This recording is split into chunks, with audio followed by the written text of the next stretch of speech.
What's up, guys? Welcome to Real Estate Power Play. Again, coming to you every Tuesday. Today we got Mark, Gabe, Marty, myself, Ronnie. We're talking about the mindset, getting your mind right, being a real estate entrepreneur. So to start us off, man, I'm gonna make you big, Mark. Man, what's going on over there, bro? It's going well. In Portugal, what's it called? Kisa. Portugal, about 20 minutes of west of Lisbon. What's that, Marty? Gabe? I love it. Gabe, did you say something? Yeah, I'm trying to get my screen up. Hold on. Yeah, get your screen up. You got to look at that beach, bro. That's awesome. So what's taking you over to Portugal as far as getting? Aren't you? I hear you're doing a little bit or wanting to do a little bit of real estate over there. We are. We actually networked, met with a realtor yesterday for about 4 hours. Got to know their system. The system is totally different than the U.S. And it's actually also done by like the county and counties, kind of like how we are with the state. So yeah. So once I get educated a little bit more about it, I'll bring you guys up to speed about it. But yeah, I'm looking forward to this. That.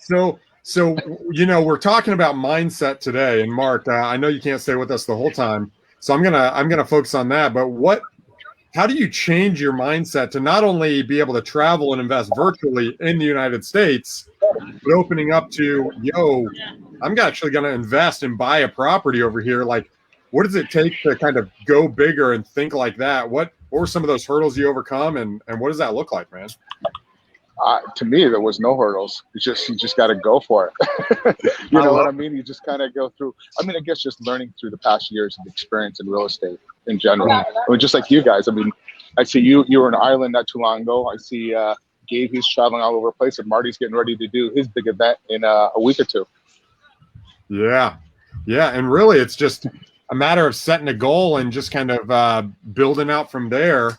Marty, I know, man, you talk a lot about mindset, man. Why don't you kind of kick us off, bro? Like, how do you sharpen yourself? You talk a lot about like callousing the mind, right? Yes. Why is that important? And getting sharper and gradually getting better and better, when it comes to real estate, like, why do you do that? Why do you put yourself through so much freaking torture so that you can be better, or you have the mindset? What's the connection there? That's it.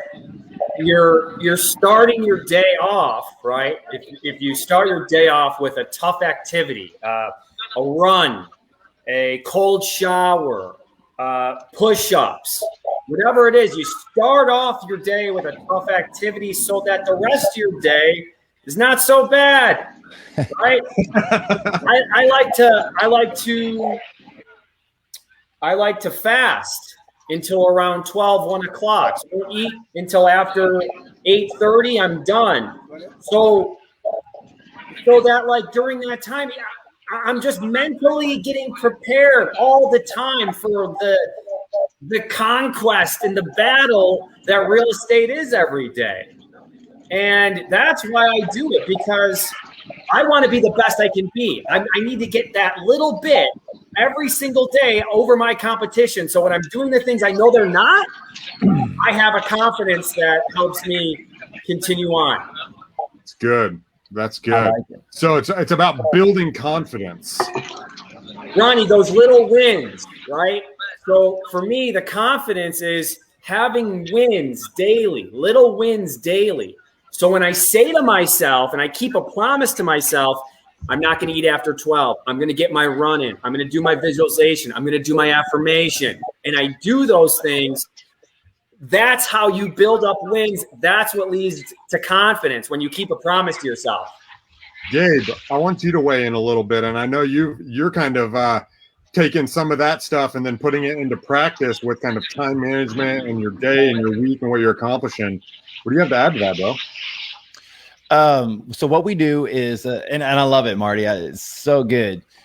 We do the same thing with our kids. I mean, our kids do soccer. All right. It's one of the family sports that we do. And I just take what we've learned from real estate investing and business and having not just a great mindset. And we can define that in a bit, but really looking at the day and saying, okay, what can we do today in this moment? And really the differential factor, if you guys listen to Ed Mylett at all, it's literally just a couple of percentage points. It's only maybe 5% or less that distinguish us from anybody else, right? And so what we do is that in the morning, I normally go for a run or a walk. It depends on if I want coffee while I'm on the trail or not. And the kids are out there, they're with me, and they have their soccer balls and they're going. We just did another one this morning at 7 a.m. We've been hitting it up at 7 a.m. every day. That causes a little bit of friction for us.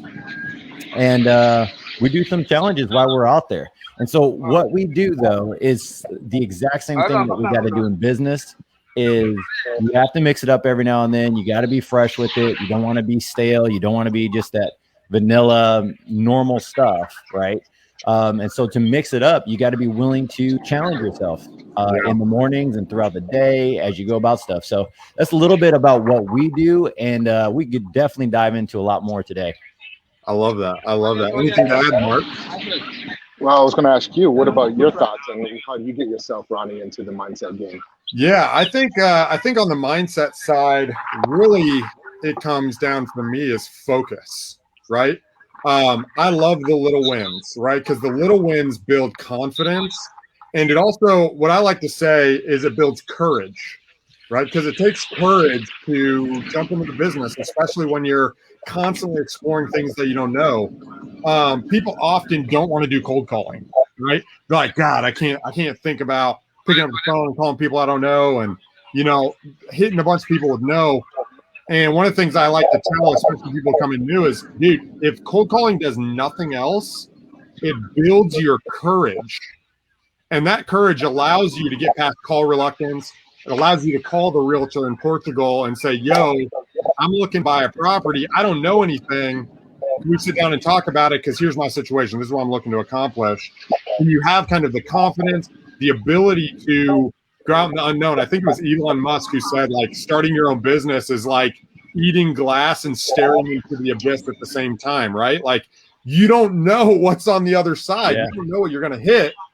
And so the mindset of the small wins, plus building the courage to kind of stand on your own 2 feet. Most people, I find this, especially when I bring on new acquisitions or new sales, is they're used to having some type of job that that gives them a sense of security by an average paycheck, rather than the security coming off their own skill.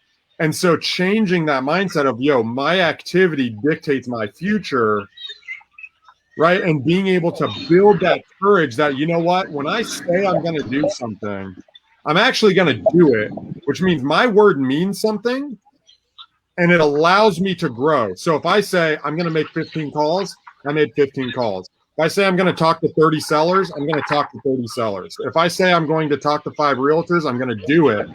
And so I really think it's about building that inner confidence, right? It's that inner man, because we got 2 people, right? We got the lazy, luxurious, I want to sit on the beach and, do nothing, right? Sorry, Mark. Speaking of the beach.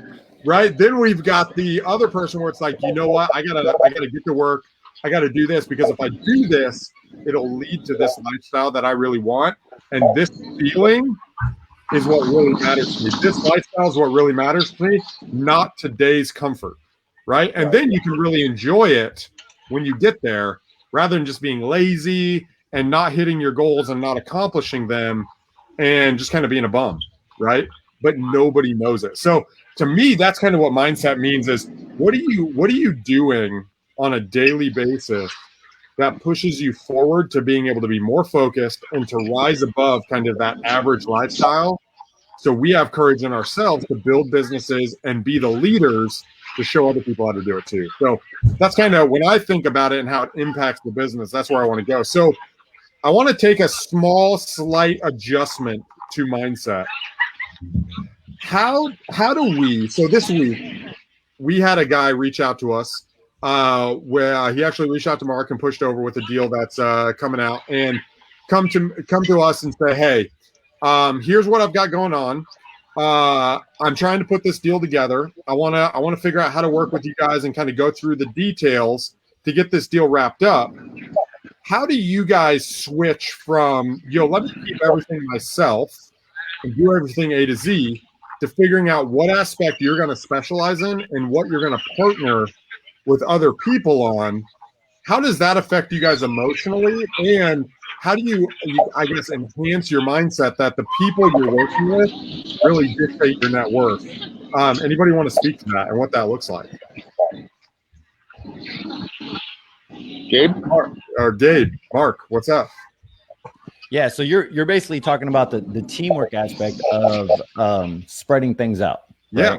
Yeah, kind of the having half of a watermelon rather than a full grape concept, right? Like, how does partnering with other people expand your business rather than limit the amount you're making? That's huge. Well, there's a lot of things to that, and one of the things that I'd have to say is, like, you really have to. The first partner for me is basically with when you're waking up in the morning, you're partnering with yourself and you're partnering with, people call it the universe, God, whatever you want to call it. Like, you got to understand that you're partnering with that to begin with in your business. So with that, there's a limited opportunity. There's awesome areas for growth. There's awesome things to accomplish. And it really helps me get into the mindset of, like, I can't do all this stuff on my own. There's so much great opportunity. I'm going to need to have other people around me. I want to have these other relationships around me to grow and to build. And I think that's where for me, that's where the foundation is really set, is in the beginning of going, okay, I have a lot of opportunity. I need people around me. I want people around me. And I want to be a blessing to those people that we are able to work together, whether it's JVs or partners or title companies I'm working with or a transaction coordinator, whatever it is, they have a service that I need, or a deal that gets brought to me, or a lender that wants to put money to work. This is a team sport. And so if we look at it of going, well, I want to do all this myself, managing properties to doing whatever you want to do. And we're talking real estate investing, but this is in general, then we will literally limit all of the opportunity and will be very narrow focused. And I just don't see a lot of growth in that area. I think there's only one strategy for that, and it's just you doing all the work. And so for me, I definitely like to look at it from that point of view of saying, hey, there's a lot of abundance. Abundance mindset, by the way, guys, for everyone who's watching this, abundance mindset isn't like telling everybody your business. Okay. So that's where there's a misunderstanding there. It's like, a lot of people ask me, well, hey, tell me exactly how you're grabbing all your deals. And I'm like, well, we've spent 7 years really honing down what we do. I'll tell you how you can go get some deals and how you can get going. Right.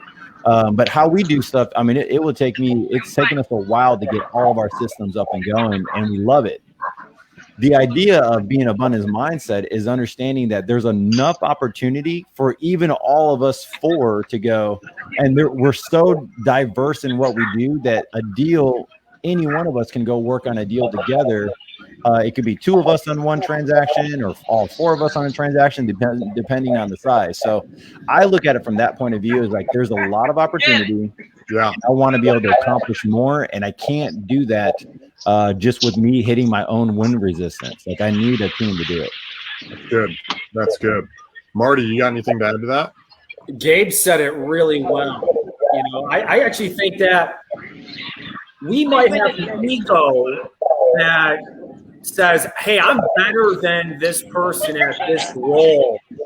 When in reality, there's a lot better people in a number of different roles. So the more I can go away from things and let people do what they like to do, right? Put people in roles that they like doing. Yeah, I'm good at it, but do I like it? Right? Yeah. So when you can find someone who likes it, and maybe they're not as good, but they like it, they're going to work harder at it.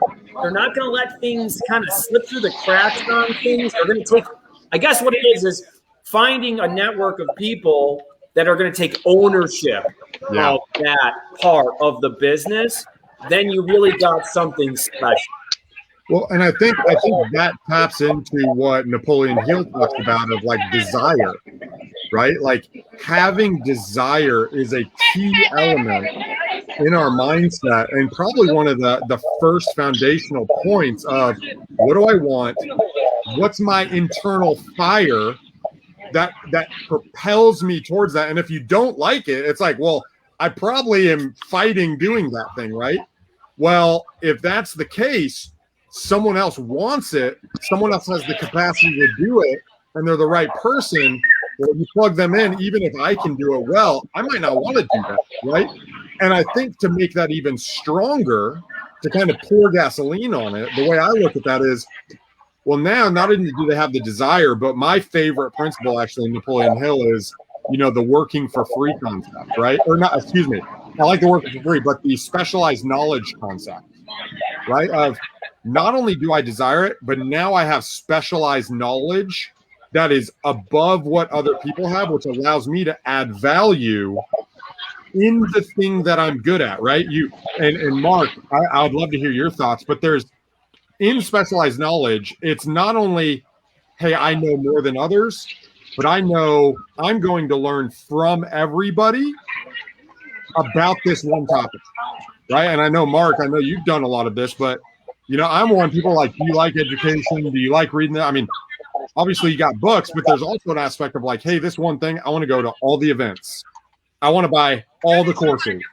I want to get what everybody knows, and I want to synthesize that so I have additional knowledge above everybody else. So now I have the desire, I have the courage that I'm building every day, and now I have specialized knowledge, which takes our mindset to, this is really possible, which increases our potential. And as long as we take action, we can realize that potential. Mark, how do you, I know you kind of operate in that realm a lot. How do you think about that?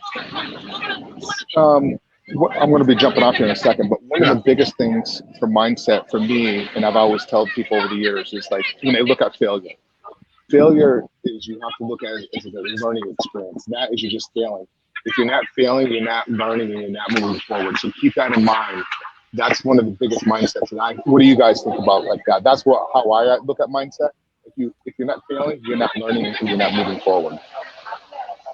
Yeah, I like that. I think because as we hit the unknown, we can get coaches and we can shortcut it, but at some point we're going to get resistance. Exactly. Right? And then just reach out. Yep. Yeah. Just reach out to people that, definitely. Yeah. And as we're making mistakes, that's actually a sign of growth, right? Think of like when you're working out, you're breaking down your muscle. You're breaking down, you're callousing your mind as you're getting used to doing the stuff you don't like. Why? So it can be rebuilt, right? When you fail, and you take inventory, think of this. I know in my life, being slightly vulnerable here, the times where I've experienced the most pain are the times that I've actually learned and become the wisest, right? The times where I had a business deal go bad, or I had someone circumvent me, or I had a loophole in my contract that allowed someone to get out and I lost 50 grand, or like those times where I experienced like massive pain where it was like, dang, I was relying on that $50,000, or dude, I only got $12,000 in my bank account. Nobody knows it. And this deal fell through and I got to rush to this. And then this happened. And all of a sudden you go into complete action mode. Like those moments, I almost say they define us and they teach us what it means to have that abundance mindset, right? So I agree. Like failure is not only a part of the journey, but like people want to constantly avoid it and it causes us to be passive. I mean, I know for me, I would